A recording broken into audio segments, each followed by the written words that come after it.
नमस्कार शेतकरी बांधवांनो, स्वागत आहे तुमचे लाईव्ह मार्केट चॅनल या चॅनलच्या माध्यमातून तुम्हाला दररोजचे बाजारभाव पाहायला मिळणार।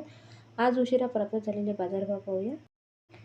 पहिली बाजार समिती आहे जालना जात आहे। काबुली जालन्यामध्ये आवक झालेले 50 क्विंटल कमीत कमी दर मिळाला 6,500 रुपये, जास्तीत जास्त दर मिळाला 6,850 रुपये आणि सर्वसाधारण दर मिळाला 6,600 रुपये। यापुढील बाजार समिती अकोला जात आहे। काबुली अकोल्यामध्ये आवक झालेली आहे 36 क्विंटल कमीत कमी दर मिळाले 6,000 रुपये, जास्तीत जास्त दर मिळाले 6,000 रुपये आणि सर्वसाधारण दर मिळाले 6,000 रुपये। यापुढील बाजार समिती आहे जळगाव जात आहे। काबुली जळगावमध्ये आवक झालेले 11 क्विंटल कमीत कमी दर मिळाला 7,100 रुपये, जास्तीत जास्त दर मिळाला 7,100 रुपये आणि सर्वसाधारण दर मिळाला 7,100 रुपये। यापुढील बाजार समिती आहे चिखली जात आहे। काबुली चिखलीमध्ये आवक झालेले 20 क्विंटल कमीत कमी दर मिळाला 6,100 रुपये, जास्तीत जास्त दर मिळाला 6,400 रुपये आणि सर्वसाधारण दर मिळाला 6,200 रुपये। यापुढील बाजार समिती आहे अमरावती जात आहे। लोकल अमरावतीमध्ये आवक झालेले 2,805 क्विंटल कमीत कमी दर मिळाला 5,600 रुपये, जास्तीत जास्त दर मिळाला 5,970 रुपये आणि सर्वसाधारण दर मिळाला 5,800 रुपये।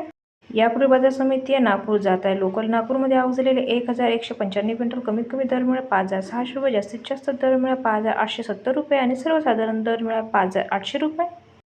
संपूर्ण व्हिडिओ पाहिल्याबद्दल धन्यवाद शेतकरी बांधवांनो। व्हिडिओ आवडला असेल तर व्हिडिओला लाईक करा, चॅनलला सबस्क्राईब करा। तुम्हाला पण तुमच्या बाजार समितीचे बाजारभाव जाणून घेण्यासाठी कमेंट्स करा।